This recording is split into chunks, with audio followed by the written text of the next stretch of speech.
지난 시간까지 교과서 210페이지에 HR도 그리고 성단의 HR도에 대한 내용을 배웠고 이제 오늘 다룰 내용은 이제 교과서 211페이지 질량에 따른 별의 구조와 진화 이 부분부터 수업을 하도록 할게요. 그래서 우리는 사실 1학년 때 배웠어. 질량에 따라 별이 서로 다른 방식으로 진화한다는 것.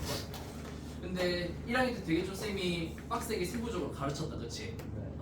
그래서 뭐 지금 1학년들도 조금 뭐 어려워하고 좀 힘들어하고 그랬었는데 아무튼 좀 되게 자세하게 다뤘던 것 같고, 근데 우리가 1학년 때 배웠던 내용은 사실 주기율성 이후에 어떻게 진화할 것인지를 질량에 따라 좀 다뤄봤다면, 우리 이 책에 있는 내용은 주기율성 이전에도 질량에 따라 어떻게 진화해 왔는지 HR도상에서 이렇게 좀 표현하고 그런 내용들이 있단 말이에요.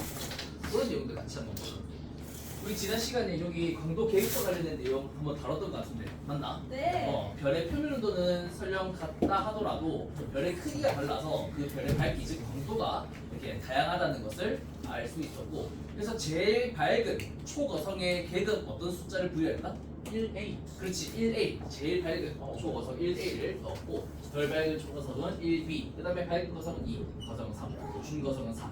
여기서 중거성은 어떤 것인지 오늘 아마 좀 더 자세히 배우게 될 거야. 또 주계열성, 그리고 백색 외성, 이것도 이제 이렇게 7계급으로 표현되지. 근데 여기서 또 하나 우리 생각해 볼 것은 있다. 백색 외성이면 백색이어야 할 것 같잖아. 근데 네. 백색 외성의 분포를 볼 때 분광형이 우리 백색이라고 하면 A형 별이어야 되겠지. 근데 A형 별뿐만 아니라 여기 약간 푸른 쪽에 B형도 있고, 그 다음에 FGK에 해당하는 약간 붉고 주황색의 이런 별들도 다 백색 외성 영역에 분포를 하고 있다. 이런 것도 어떻게 설명을 해야 할까? 번역 오류. 아니야, 오류가 아니라 실제로 별의 그 표면 온도가 이제 다른 그런 특징이 있는데, 이런 것들 오늘 또 공부하면 알아보자. 그래서 이 내용이 지금 211, 212, 213페이지에 걸쳐서 무려 3페이지나 이제 다루고 있는 내용이고, 이 내용을 선생님이 차근차근 이제 굉장히 세부적으로 단계를 정리해서 소개를 할 테니 한번 잘 들어볼 수 있도록 해보자. 자, 먼저 우리 211페이지에 보면 이렇게 전주계열 별의 진화 경로라 해가지고 이렇게 쭉 빨간색, 주황색, 노란색 색이 변하면서 이제 바뀌는 과정이 이렇게 표현되어 있다, 맞나? 네. 근데 이거는 이제 별의 질량이 1태양 질량, 1태양 반지름에 해당하는 별이야. 여기 보면은 왼쪽 위에서 오른쪽 아래로 점선이 있다, 그렇지? 우리 교과서 선에 보면 책에.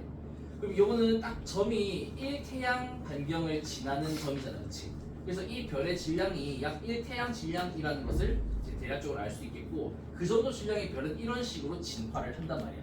주계열성이 되기 전, 즉 원시별부터 주계열성이 되기까지 HR도상이 이런 식으로 이제 이동을 한다는 거지. 즉 표면도는 점점 증가하고, 근데 광도는 오히려 감소하고. 그래서 이런 내용들 이제 한번 보도록 할게요. 자, 여기 원시별에서 주계열성까지 해가지고 동그라미 1, 2, 3이 있는데, 이 내용은 아마 어려운 내용 없을 거야.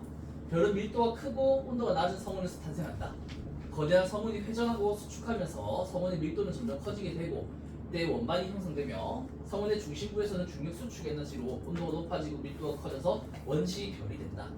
그리고 이런 원시별은 중력 수축하면서 내부 온도가 높아지고 표면 온도가 약 1000켈빈 정도에 이르면 이제 조금씩 이제 빛을 이제 방출하기 시작한다.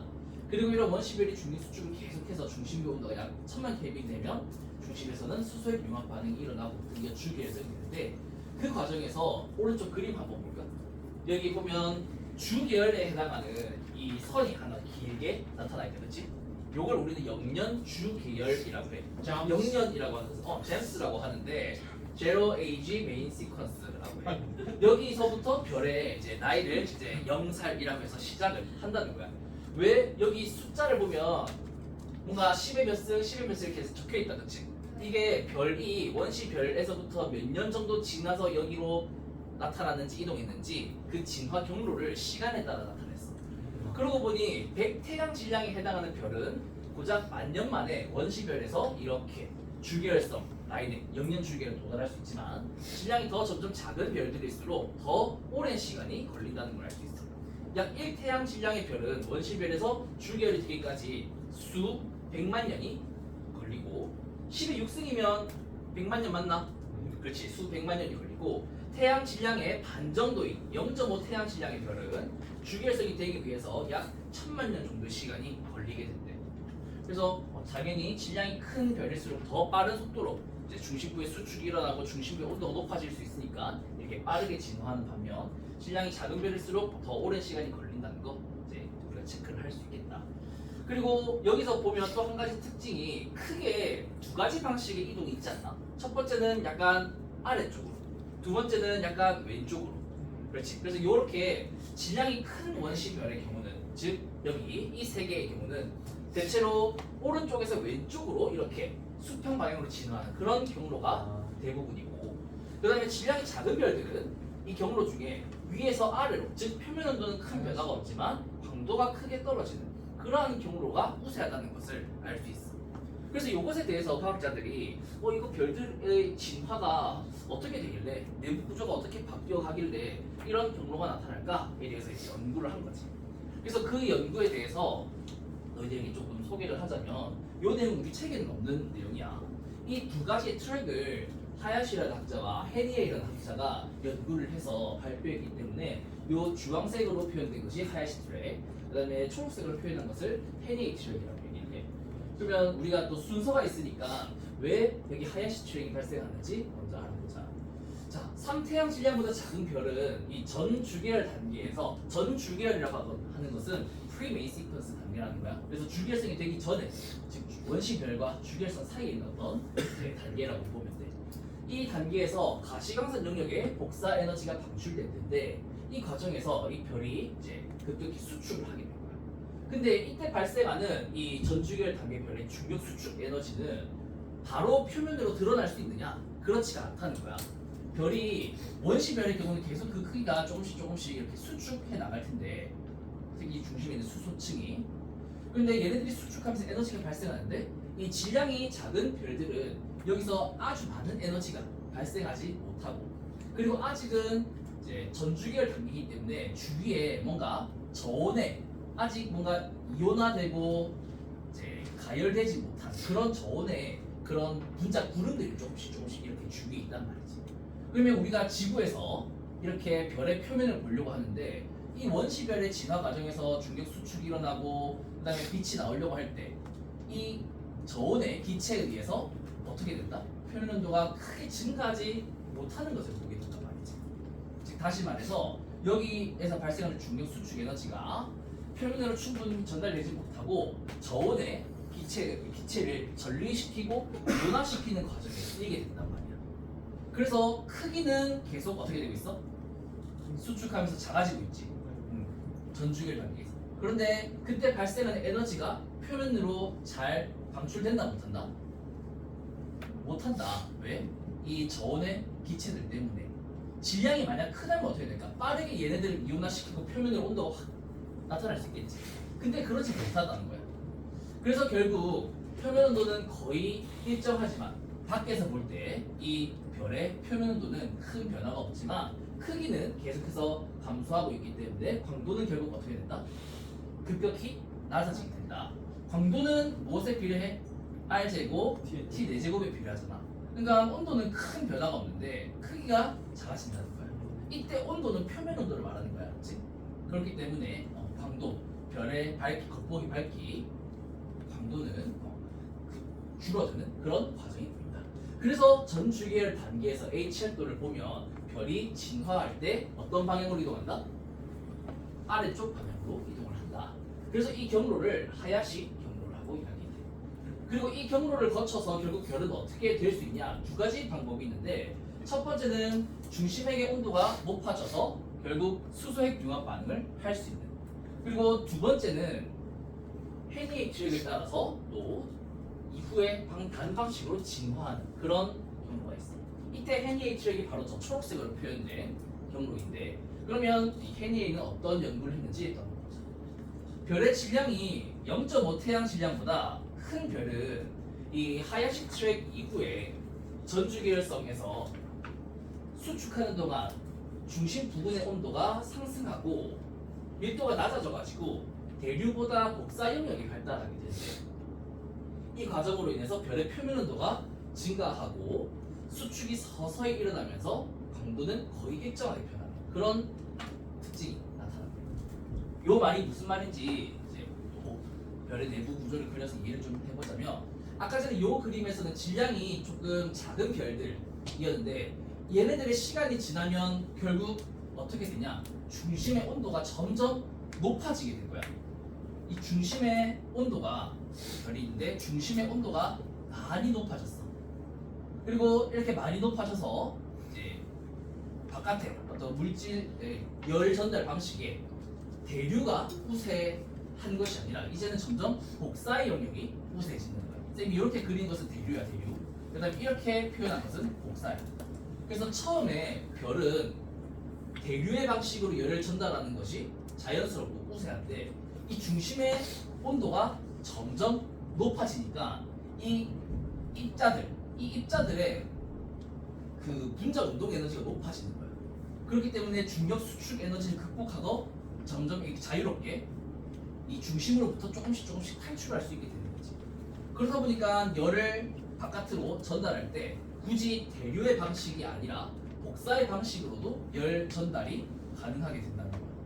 그렇게 되면 복사의 형태로 열이 전달되니 이 안에서 막 뿌옇게 밀도가 높은 게 아니라 밀도가 중심의 밀도가 작아지니까 복사의 형태로 열이 바깥으로 잘 전달이 됩니다. 그러니까 지구에서 볼 때 이 별의 표면이 어떻게 된다?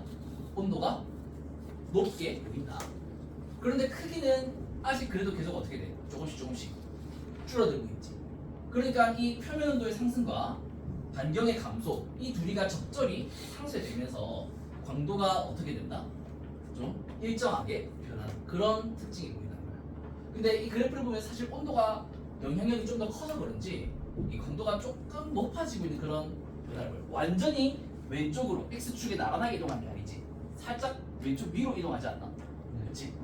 이 이유는 아마 좀 표면 온도가 이 광도의 영향에 더 크게 영향을 줘서 그런 게 아닐까 싶어요. 저기서 0.5 그게 잘못된 거 아니에요? 0.5 태양 질량 네. 여기 보면 0.5 태양 질량은 그 별의 주기율성까지 이동하는 경로가 하야시 트랙밖에 없어. 근데 0.5 태양 질량보다 큰 별, 즉 1태양 질량이나 3태양 질량 얘네들은 여기 초록색 경로가 즉 헤니의 경로가 나타나지. 그렇기 때문에 0.5 태양 질량보다 큰 별이라고 기준을 잡아놨어. 선생님 그러면 원의 질량부터 해니 경로하고 사주 이 두 개 중에서 뭐 언제부터 이게 더 누가 우세하냐 그걸 굳이 비교하는 목적이 아니야. 그러니까 두 경로가 둘 다 나타날 수 있는 그런 별의 질량 그리고 진화도 있고 그 다음에 즉 하야시 경로만 나타나는 질량의 별도 있고 그런 얘기를 해주고 싶어요. 자, 그래서 이렇게 중심에 우리는 이 단원에서 배우고자 하는 게 별의 구조와 진화잖아. 이때 구조라고 하는 것이 결국 별 내부에서 열이 어떤 방식으로 전달되는지 그 열 전달의 방식 구조를 가지고 얘기를 하는 거거든. 그래서 결국 중심에서 원래는 처음에 다 대류층이었는데 이게 점점 시간이 지나서 결국 이 바깥에 조금 대류층이 있고 이제 바깥으로 점점 이제 복사층이 확대가 되는 거예요. 그렇게 복사층이 확대되면서 중심의 뜨거운 열이 이 표면에 점점 드러나게 되는 거지. 그래서 이렇게 갑자기 표면 온도가 증가하고 근데 크기는 조금씩 줄어들고 있으니까 광도는 좀 이렇게 일정한 그래서 왼쪽으로 이동하는 그런 헤니의 트랙이 나타납니다. 그래서 이런 두 연구가 결국 이 HR도 상에서 드러나면서 또 학술적 인정을 받게 되었던. 혹시 이 두 트랙에 대해서 좀 더 자세히 알고 싶으면 여기 이제 위키피디아에 있는 이 경로를 타고 한번 들어가 봐봐. 그러면 이 경로의 특징에 대해서 자세히 하나 설명이 되어 있습니다. 자, 그래서 우리 211페이지에 있는 전 주기열, 원시별, 그 다음에 전 주기열, 그 다음에 주기열성까지의 과정에서 무슨 일이 일어나는지 요 내용을 통해서 한번 알아봤고 그 다음에 뒤에 있는 자료 이렇게 쌤이 추가로 2개 넣어놨거든. 요거는 그냥 너희가 조금 더 이 하야시 트랙이나 아니면 헤니에이 트랙 요 부분에 대해서 좀 더 실제적인 자료를 알아보고 싶다면 왔으면 해서 선생님이 좀 영어인 외국에 있는 자료를 가지고 와봤어. 그래서 여기 보면은 radiative tracks 되어 있잖아. radiative가 뭐지? 만나서 방금 복사? 열전 컴팩티브 말고 radiative 복사의 형태거든. 그래서 이 복사의 형태로 이제 열 전달 방식이 우세해졌다라는 의미로 radiative track 혹은 radiative track이라고 이야기를 한대. 여기서 이제 별의 어떤 원시성이 탄생하고 그 다음에 전주계열의 과정을 거쳐서 주계열이 되는 그러한 HR도상에서의 진화 과정 이렇게 나타나는 거. 이런 것들 다른 자료들이 있는 거니까 한번 가자. 그리고 여기 있는 자료에서는 하야시 forbidden 점이 있는데 여기서는 그 HR도상에서 별이 이렇게 분포를 거의 안 한다라는 그런 의미로 저런 영역을 표시했는데 여기도 실제로 보면 4000 켈빈을 기준으로 이것보다 오른쪽에 있는 이 영역에 HR도상에 뭔가 경로가 없잖아, 그렇지? 그 이유는 별이 표면온도가 약 4000 켈빈보다 아래에 있을 때는 별 자체에서 정유체 평형을 이루지 못하게 된대. 그래서 별들, 이 원시별이 여기에서 탄생하지 못하는. 그래서 forbidden이 금지된이라는 말이잖아. 그래서 금지된 영역이라고 해서 저런 이름도 있다고 하는데 어쨌든 이거는 너희가 조금 더 이게 더 도움이 되었으면 해서 다른 자료를 가지고. 자, 그 다음에 주계열 단계에서는 어떻게 됐냐? 요 동그라미 1, 2, 3번 아마 너희가 1학년 때도 봤었던 부분일 거야.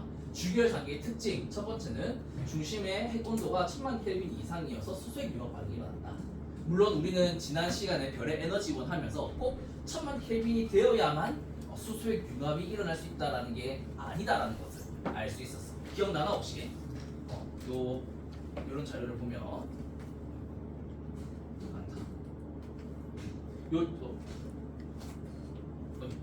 요 자료를 보면 반드시 수소핵 융합 반응이 1000만 켈빈일 때부터 일어나는 게 아니라 그 아래에서도 이 PP 반응에 우리가 기본적으로 알고 있는 이 원 타입뿐만 아니라 투 타입, 쓰리 타입 이런 것들도 있기 때문에 사실 1000만 켈빈 이하에서도 수소핵 융합 반응이 일어날 수는 있지만 그래도 보통은 이렇게 얘기를 하지. 자, 그래서 여기 첫 번째 내용. 그 다음에 두 번째 내용은 주계열성은 크기가 어떻다는 특징이 있다?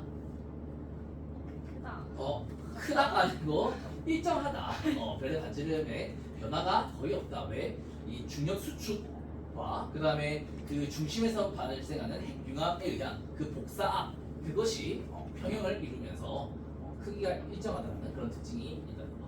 그 다음에 세 번째는 요건 잘 알겠지만 질량이 크면 별의 일생 주기가 90%를 이제 이 단계에서 머물고 그 다음에 질량이 클수록 중심부의 온도가 높아서 핵융합 반응의 효율이 훨씬 더 기하급수적으로 빠르기 때문에 결국 이제 주계열 단계에 머무는 시간은 질량이 클수록 짧다는 거예요.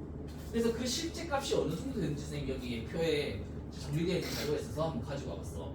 여기 우리 G2형 별은 G0V 형 별보다 조금 더 표현도가 낮겠지. 그래서 G2형 별은 약 5800켈빈이란 말이지. 그래서 여기 사이에 여기 아마 우리 태양이 있을 텐데 여기 5800 여기 아마 우리 태양이 있을 텐데 G2V 여기서 앞에 알파벳과 숫자는 그 표면 온도와 관련된 동감형이고 뒤에 있는 로마자 표시는 별의 강도 계급을 나타낼 거야. 그래서 이렇게 표현을 한다는 거. 자, 그래서 보면은 얘 지금 G0V 형별이 거의 태양과 비슷한데 얘는 지금 태양의 1.05배 더 크다는 말이고 질량은 1.1배 정도 더 크다. 그리고 광도는 1.2배 정도 더 크고 그래서 우리 태양은 약 100억 년이지만 이 G0V 형별은 90억 년 정도 주계열성에서 수명을 가진대. 근데 질량이 우리 태양의 약 3.2배 정도 크다 하면은 수명은 20분의 1이나 작아지는 5억 년밖에 안 되고 우리 태양 질량의 40배 되는 O형별 주계열성이 O형별의 경우는 수명이 고작 100만 년밖에 안 된대. 그래서 이런 것들을 생각해 보면 별의 전체 수명 중에 아까 우리 봤던 것 중에 다시 한번 조금 얘기해주고 싶은 것은 여기 역면 주계열이라고 했던 이유가 뭘까? 우리 1태양 질량의 별은 약 100억 년을 주계열성에서 산다고 하는데 그 중에 여기 원시별에서 주계열성이 되기까지 걸리는 시간이 약 수백만 년이잖아. 100억 년 중에 수백만 년은 사실 어때? 거의 굉장히 작은 시간이지. 네. 우리 인간의 수명을 대략 100살이라고 하자. 그러면은 이거 비례식을 세워보면은 100억 년 대 100살은 수백만 년 대 몇 시간일까? 별의 수명과 우리 인간의 수명을 비교해 보자고. 1태양 질량의 별은 100억 년이 수명이래. 그리고 우리 인간의 수명을 대략 100년이라고 보자. 그러면 여기 별이 주기율성이 되기까지 약 500만 년이라고 볼게. 그러면 이 시간은 몇일까? 0.01 맞나? 500만 년이. 몇 편에서 1000만 년이라고 볼까? 여기서 몇 나눠야 돼? 1000을 나눠야 되지. 여기서 1000 나누면 0.1년이지. 0.1년이면 사실 한 달 정도밖에 되지 않는 거잖아.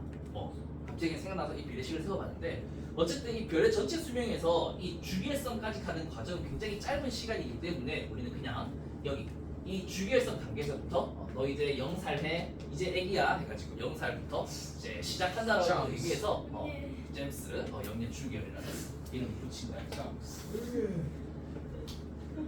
그래서 이렇게 용어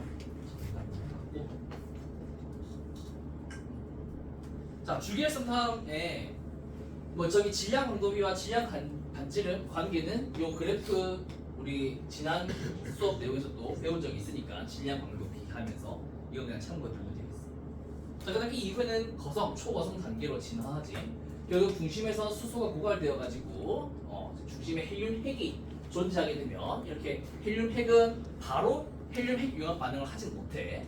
헬륨 핵이 수축하면서 온도를 점점 높여가고 이 과정에서 이 바깥에 있는 수소 껍질을 이제 가열시켜가지고 수소각 핵융합 반응이 일어난다. 그리고 이때 발생하는 수소각 융합 반응에서의 수소각 핵융합 반응에서의 그 열이 결국 주위에 있는 가만히 있던 이 정적인 수소를 갑자기 이렇게 막 밀어 바깥으로 그렇게 팽창시켜서 결국 표면 온도는 낮아지고 크기는 커져서 광도가 커지는 그런 변화가 일어나게 되겠죠. 그래서 HR도상에서 주기율성 이후 어떻게 된다? 표면 온도는 작아지고 광도는 높아지는 그런 오른쪽 위로의 우상향한 그런 HR도상에서의 변화가 나타나게 되거라는 거야. 그런 내용들이 여기 지금 동그라미 1, 2, 3번 그리고 4번 내용에 있는데 질량이 더 크면 더 이제 광도가 큰 적색 초거성이 될 거다라는 이야기. 이런 내용들은 기본적으로 아마 너희가 백그라운드로 이해를 하고 있을 거야. 지금까지의 내용은 얘들아 백그라운드였다. 백그라운드. 이게 가장 기초적인 내용이니까 여기까지 알아두고 이제 본격적으로 진행합니다. 자, 주기율성에서 먼저 어떤 단계로 이동하느냐? 준거성 단계로 이동. 준거성은 서브 자이언트. 그러니까 아직 거성이 되지는 못했다는 거야. 이 별의 크기 변화, 이 동그라미의 크기 변화에도 주목을 해야 돼. 실제 크기 변화는 아닐 거야. 훨씬 더 거성이 되면 커져야지. 수백 배, 수천 배 커져야 될 텐데 실제 그 크기를 반영하지는 못하고 다만 크기의 변화를 이제 정성적으로 한번 보자. 크기가 어떻게 됐어? 조금 더 커졌지. 이 이유는 여기 그림에서 보면 알 수 있을 텐데 글로도 쌤이 적어놨다. 방금 얘기했듯이 헬륨 핵이 연소가 끝나고 나면 이 헬륨 핵은 수축하게 되고 주변에 수소 껍질, 수소 각에서 연소가 일어난다. 이때 연소가 핵융합 반응이야. 왜 연소라고 이름을 좀 바꿨냐 하면은 핵하기 힘들어서 그래. 자 봐봐. 헬륨 핵의 핵융합 반응 하면은 처음에 헬륨 핵 할 때 핵은 뭐야? 코어 의미의 핵이잖아. 그리고 헬륨 핵융합 반응에서 뒤에 있는 핵융합에서의 핵은 뉴클리어의 핵이잖아. 그래서 그 코어와 뉴클리어라는 그 두 의미 모두 다 여기서는 핵 이렇게 해야 되기 때문에 그래서 연소라고 표현을 하기도 한다. 어쨌든 수소 껍질에서 연소 반응이 일어난다. 그 이후로 별의 외부층이 팽창하면서 표면 온도는 낮아지고 광도는 높아지는 이 과정을 겪게 되는 거지. 이 과정을 우리는 준거성 단계라고 해. 자, 그래서 이 과정 쭉 일어난다. 근데 이런 과정이 일어나면서 또 무슨 일이 발생하느냐? 중심에서 이 수축에 의한 에너지로 여기 온도가 높아져. 근데 바깥은 팽창하면서 온도가 많이 낮아지지. 그러면 여기 중심으로부터 거리에 따른 온도 변화, 즉 dr분의 dt가 어떻게 될까? 엄청 커지겠지. 그렇게 거리에 따른 온도 차이가 크면 열의 전달 방식이 복사와 대류 중에 어떤 방식이 더 효율적일까? 대류가 더 훨씬 우세하게 일어난단 말이지. 직접 매질의 이동을 통해 열을 다 바깥으로 강제로 이렇게 밀어내줘야 한단 말이야. 그렇게 대류가 우세하게 발생 이 준거성 과정에서 그때 대류가 일어나면서 많은 이제 물질, 특히 이 중심에서 여기 중심에 뭐 있다? 헬륨이 있고 그 다음에 또 중심에서 시에너 순환 반응이 일어나겠지. 그 과정에서 이제 촉매 역할을 했던 그 탄소나 질소, 헬륨 같은 이런 수소보다 무거운 물질들이 별의 표면에 막 끄집어 들어 올려지는 거야. 이렇게 떠오르는 것을 우리는 준설이라고 하거든. 이러한 준설 과정이 요 태양에서 준거성 가지고 이동하는 과정에 1차적으로 일어난다고 해. 그래서 태양으로부터 준거성이 되는 요 첫 번째 과정, 그리고 준거성으로부터 적색거성이 되는 요 과정까지 우리 지금 한번 알아보도록 하겠습니다. 아직까지 헬륨 핵 융합 반응 일어났어, 안 일어났어? 안 일어났어. 아직까지 그냥 중심 헬륨 핵은 수축하고 있고 밖에 수소 껍질이 타면서 커지고 그 다음에 표면 온도는 차가워지고 그러는 과정이야 아직까지. 자, 근데 어느 순간 무슨 일이 일어날까? 중심의 핵에서 드디어 헬륨 핵 융합 반응이 일어날 수 있겠지. 자, 그 과정을 한번 보자. 그때 무슨 일이 일어났냐? 헬륨 플래시 현상이 일어난다. 섬광 현상. 자, 한번 어떻게 될지 보자. 헬륨 핵은 지금 계속 수축하고 온도는 증가하고 있어. 하지만 이때 중심에 있는 헬륨 핵은 부피가 변화하지를 않아. 왜 그러냐면 여기 선생님이 글을 적어놨는데 이 헬륨 핵은 너무 중력이 커서 그 에너지 중위상에 전자가 가득 꽉 차 있는, 그래서 파울리 베타 원리 그리고 하이젠베르크 불확정성 원리에 따라 더 이상 전자가 이제 서로 다른 에너지 준위로 이동하지 못하게 됩니다. 그러한 상태예요. 그것을 우리는 어떤 상태란다? 축퇴되어 있는 상태라고 얘기해. 디제너레이티드. 여기서 축은 수축할 때 축자고 이때 퇴는 이제 물러날 퇴자인데 진퇴양난 이런 거 쓸 때 퇴자야. 그래서 축퇴되었다는 말은 이제 꽉 눌려져 있어서 뭔가 이제 빽빽하게 이제 들어차 있다라는 의미인데, 그렇게 되면 이 가스들은 어떤 특징을 가지냐? 그 전체가 약간 금속의 성질을 띠면서 등온 구조를 가지고 팽창 수축에 의한 온도 조절이 일어나지 못하게 됩니다. 그리고 이 눌렀을 때 바깥으로 밀어내는 그러한 축퇴 압도, 온도와 관계없이 전자 밀도에 의해서만 이제 관계가 됩니다.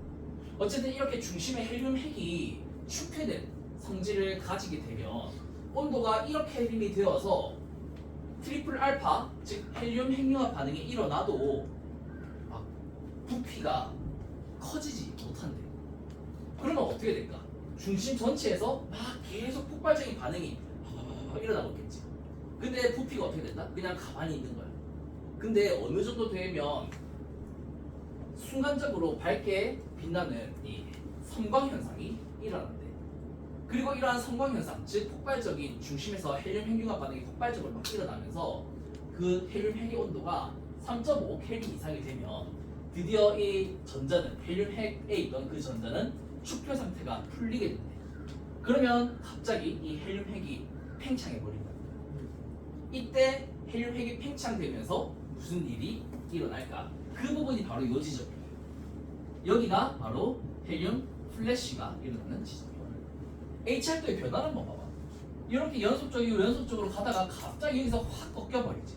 그 이유가 어떤 역동적인 변화가 있어야 될 거고, 그 역동적인 변화가 바로 여기서부터, 즉 적색 거성이 시작되는 것부터 이제 헬륨 플래시가 일어나게 된다는 거야.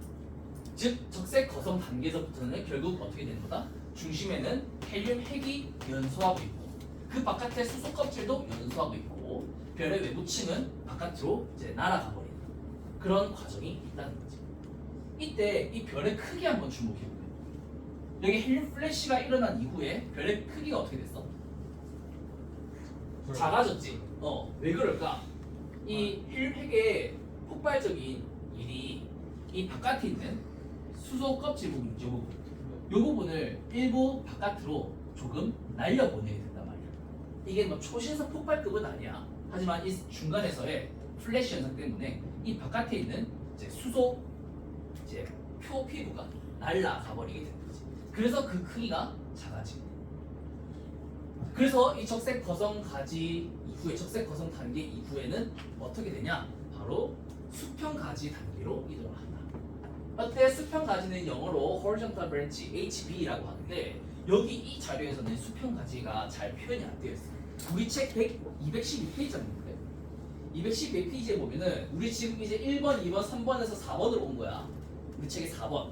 이게 보이나? 네. 우리 책 212페이지 4번에 보면 왼쪽으로 회색깔 약간 좀 선이 쭉 삐져나와 있다, 그렇지? 요 선이 바로 수평가지라는 것을 나타내는 거거든. 이 수평가지 사실 우리 이전에 봤어. 어디에서? 구상성단의 HR도에서 봤어.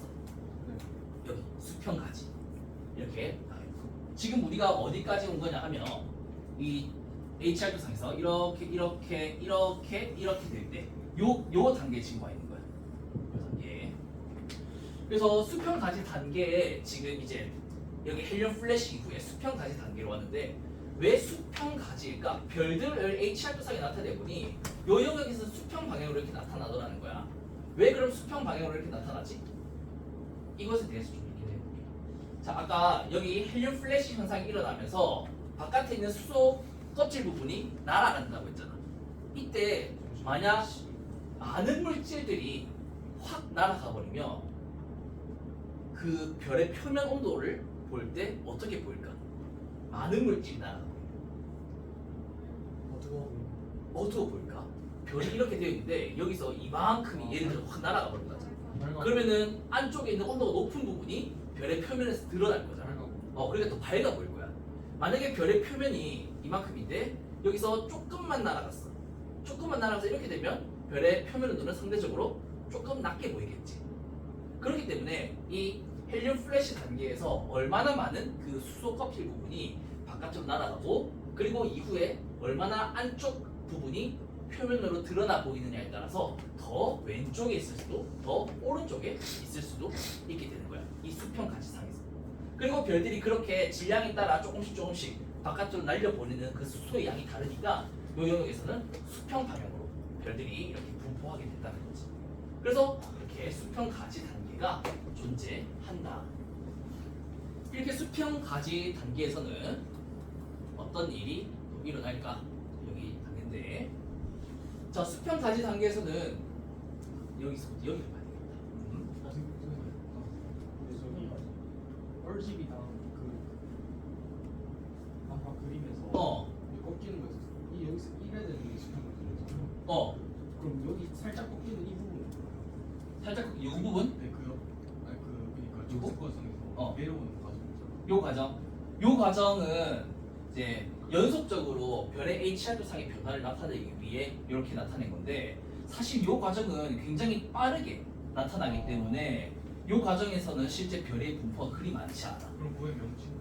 요거의 명칭은 없어. 따로 없어. 그래서 요 부분부터 우리는 수평 가지라고 하고 요 사이는 사실 실제 별이 그렇게 많이 분포하지 않거든. 빠르게 진화하는 과정에서 그렇기 때문에 여기를 수평 가지다. 근데 수평 가지 단계에서 좀 더 밝게 보이는 거. 아까 표면이 나아가. 밝게 표면 온도는 높게 보이지만 크기는 어떻게 됐어? 작아졌지. 그래서 광도가 오히려 더 감소한 그런 변화가 있는 거야. 여기 적어놨어. 뜨거운 내부가 드러나면서 표면 온도는 증가해서 왼쪽으로 갔는데 그 전체적인 크기는 감소하기 때문에 오히려 광도가 감소한 그런 변화를 보인다. 그래서 HR 표정에서 왼쪽 아래로 내려가가지고 수평 가지에 놓이게 된다. 그리고 이 헬륨 성광 이후에는 어떻게 되냐? 이제 뭐 당연히 그렇겠지만 헬륨 핵의 연소와 수소각 연소가 동시에 이렇게 발생하겠지. 이렇게 여기 이 부분이야, 이 부분. 자, 근데 이때 이후에 또 무슨 일이 일어날까? HR도 상에서 이렇게 수평 가지가 있는데 여기서 이 별들이 결국 나중에 어떻게 된대? 이렇게 위로 또 올라가게 돼 그래. 그거는 왜 그럴까? 얘도 헬륨 핵 연소도 결국에 시간이 지나면 어떻게 돼? 그만 되겠지. 그러면 중심에는 뭐가 만들어진다? 탄소가 만들어질 거야. 근데 이 탄소액이 바로 탄소액 융합 반응을 할까? 또 못하겠지. 그래서 이 탄소액을 수축하게 될 거야. 이렇게 탄소액이 수축하게 되면서 이렇게 바깥에 수축하게 되고, 그리고 동시에 바깥에 있는 수소 껍질은 핵융합 반응을 수소 껍질에 핵융합 반응이 일어나는 거죠. 그러면서 별의 외부는 이제 팽창하면서 결국 표면도는 감소하고 광도는 증가하고, 그래서 HR도 상에서 또 오른쪽 위로 이렇게 올라가게 되는 거지. 그 과정을 우리는 어디 과정으로 가는 것이냐 하냐면 점근 거성 가지 단계로 간다. 점근 거성 가지. 자, 요 과정. 탄소핵이 수축되고, 근데 이 탄소핵도 마찬가지로 축퇴되어 있어. 그리고 중심에서 수축하면서 핵의 온도가 증가하겠지. 그리고 요 그림처럼 결국 이 바깥에 중심의 탄소핵이 이 바깥에 헬륨 껍질을 또 헬륨 껍질에서 핵융합 반응이 일어나게끔 만들면서, 그리고 바깥에 있는 수소 껍질도 연소가 일어나면서 이 두 개의 껍질이 동시에 이제 연소한다라는 의미에서 더블 쉘 버닝이라고 해요. 더블 쉘 버닝이라고 해요. 이 과정은 우리가 이제 점근 거성 단계에 있는 별이라고 하는데, 여기 보면 또 크기가 어떻게 돼서 확 커졌지. 이렇게 확 커질 수 있는 이유는 여기서도 어떤 작은 섬광 현상이 일어나. 아까 전에 여기서는 헬륨 핵의 섬광이 일어났잖아. 근데 이 이후에는 점근 거성 가지로 가면서 여기 헬륨 껍질에서 이 플래시 현상이 일어나. 즉, 이 부분 헬륨 껍질에서 연소가 일어나는데 이 헬륨 껍질도 약간 축퇴가 되어 있다 보니 여기서 많은 또 이제 에너지가 모여 있다가 또 한 번에 섬광 현상이 발생한다는 거지. 그렇게 되면 점점 무슨 일이 일어나느냐? 여기 HRP에 나와 있듯이 팽창하고, 그래서 광도가 커지고 표면 온도는 낮아지는 그런 과정이 일어나고, 또 그러한 과정이 계속 반복되면서 별의 중심부는 수축, 바깥은 팽창 하면서 계속 팽창 수축을 반복하게 된대. 그러면 이 별이 계속 커지고 팽창 수축 이게 반복되면서 무슨 일이 일어날까? 이 밝기가 주기적으로 바뀌는 이 열맥동 현상이 일어나게 됩니다. 이게 열적으로 결국 팽창 수축 이걸 반복하는 거잖아. 마치 맥박이 뛰듯이. 그래서 이러한 것을 우리는 열맥동 현상이라고 하고, 이때 또 열맥동 현상이 일어나면서 중심에 있는 또 무거운 물질들이 그리고 에너지가 바깥으로 막 이렇게 드러나게 됩니다. 이때 단계에 있는 별을 우리는 맥동 변광성이라고 한다. 맥동 변광성, 여기 이 부분의 별을 우리는 맥동 변광성이라고 해요. 여기서 실제로 이 별의 HR토상 이렇게 왔다 갔다 하거든. 그래서 맥동 변광성이 여기에 존재하고, 그렇게 되면서 계속 맥동이 일어나면 어떻게 될까? 바깥에 있는 이제 마지막인데 행성상성분이 돼. 기억하네. 그래. 맞아. 점근 거성 가지에서 결국 여기 이렇게 행성상성분이 되고 또 백색 외성이 되는 그런 변화가 발생합니다.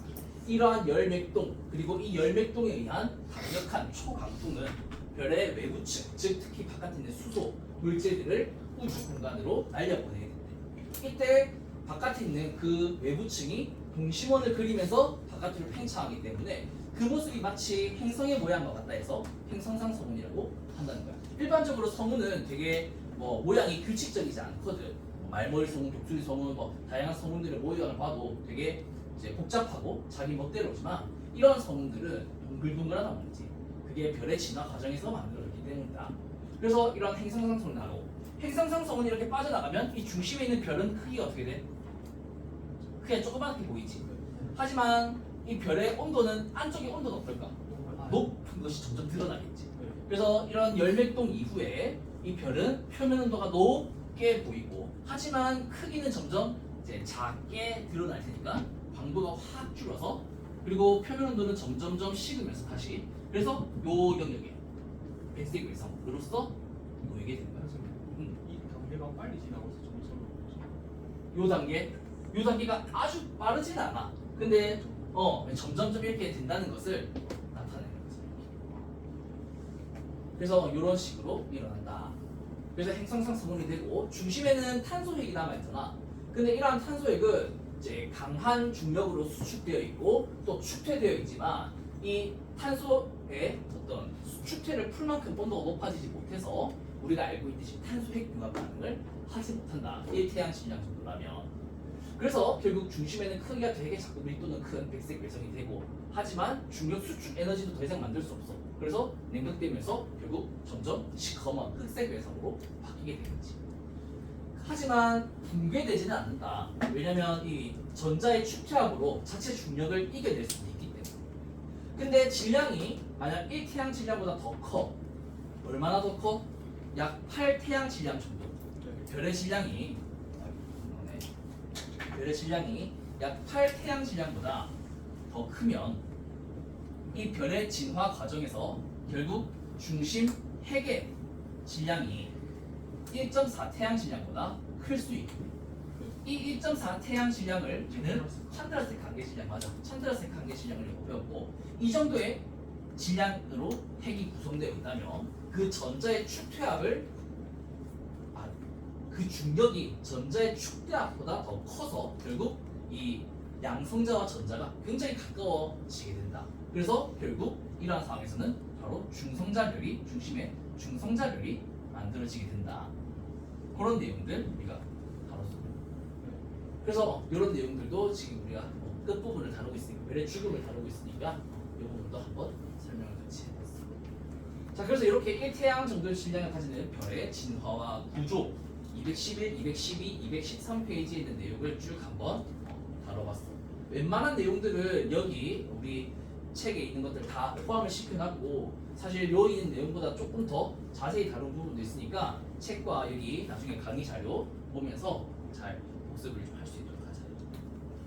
그리고 또 다른 이제 외국에 있는 자료들을 가지고 와봤는데 아까 한국 자료에서는 수평 가지 이런 말 없었잖아. 그래서 여기 HB horizontal branch 이 수평 가지 단계에 있는 그 영역도 여기 표현이 되어 있고 그다음 여기 헬륨 플래시 현상 이것도 우리 한국 자료에는 따로 이제 보이지 않았었는데 여기 헬륨 플래시 여기서 일어난다는 거 헬륨 핵이 이제 이그나이트 연소가 일어나게 되면서 헬륨 플래시가 여기서 발생한다는 거.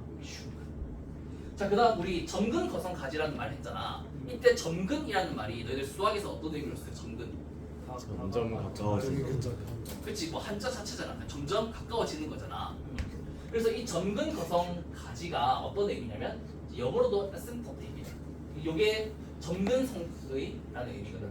그래서 점점 가까워진다는 거야. 이 가지가 무엇과 적색 거성 가지가 이렇게 점점 점근선과 같다는 의미인 거야. 이렇게.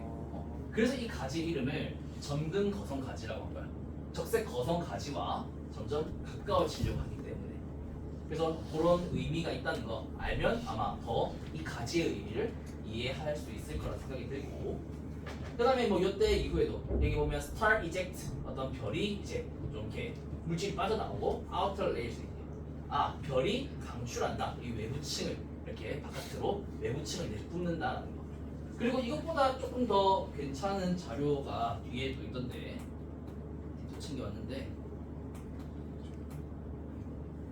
요런 자료도 뒤에 있고 여기 보면은 아까 얘기했던 이제 1태양 질량의 별이 이렇게 준거성 가지로 가다가 SGB가 서브 자이언트 브랜치거든. 준거성 가지 그다음 RGB 레드 자이언트 브랜치 적색 거성 가지로 가다가 여기서 헬륨 성광이 팍 일어나는 거야. 그래서 여기서 어떻게 된다?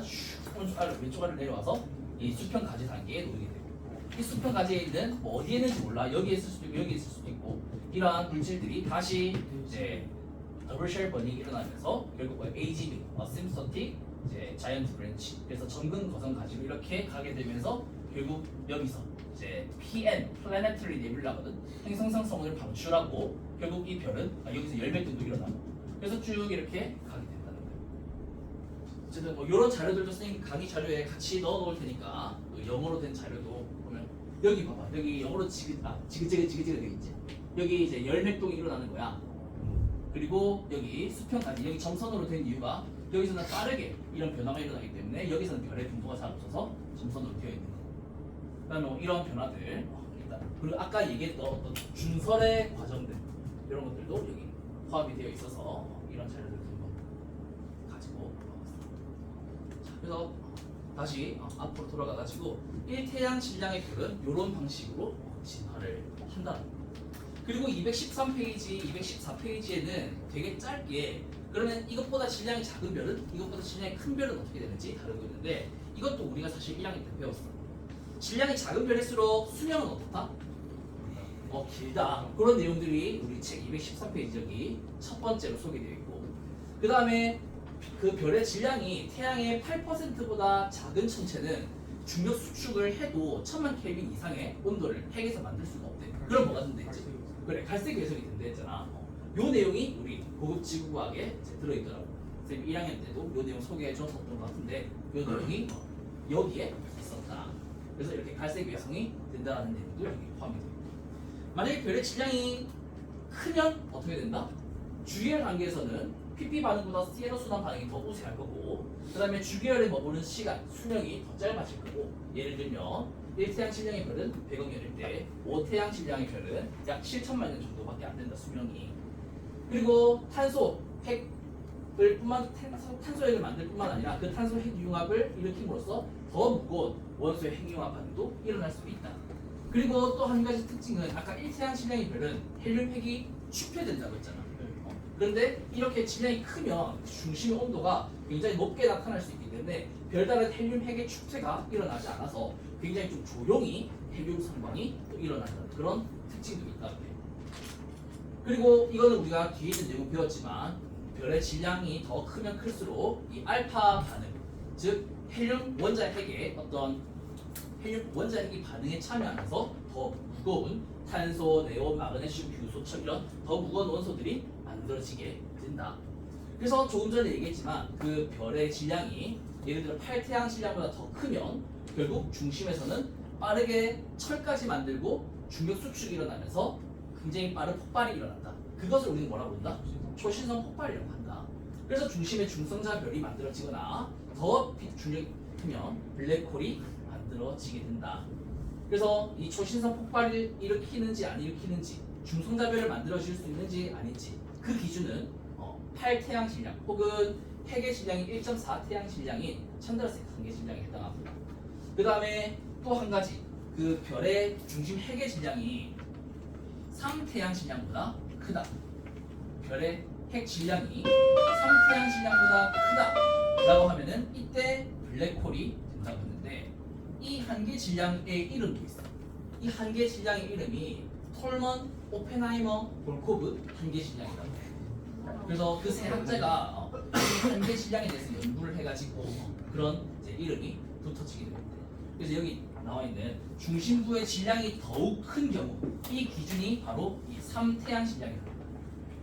그래서 이런 내용들이 이제 마지막으로 소개가 되어 있고, 요거는 그래서 너희가 좀 복습이나 이전의 내용을 좀 떠올렸으면 해서 별의 질량에 따른 진화 과정을 쌤이 족보로 한번 쭉 가계도처럼 해서 만들어봤어. 그래서 이렇게 원시 별의 질량이 요 정도로 굉장히 작다면 갈색 회색, 그 다음에 8%보다 크면 줄기혈색이 될 수 있는데, 이 별의 질량이 26%보다 작을 때는 헬륨 핵 융합하는 못하는 헬륨 백색 외성이 되고, 또 질량이 어느 정도냐에 따라서 이런 다양한 별들이 만들어질 수 있다는 거. 아마 이런 자료는 따로 우리 책이나 다른 곳에 없을 텐데 좀 너희들 이해를 돕기 위해서 한번 자, 이렇게 214페이지까지 별의 질량에 따른 구조와 진화 한번 쭉 살펴봤고, 여기 있는 다른 내용들은 저기 강의 자료에 넣어둘 테니까 한번 쭉 읽어봐. 자, 그리고 이따 215페이지 블랙홀 이 부분 같이 한번. 자, 수고했다.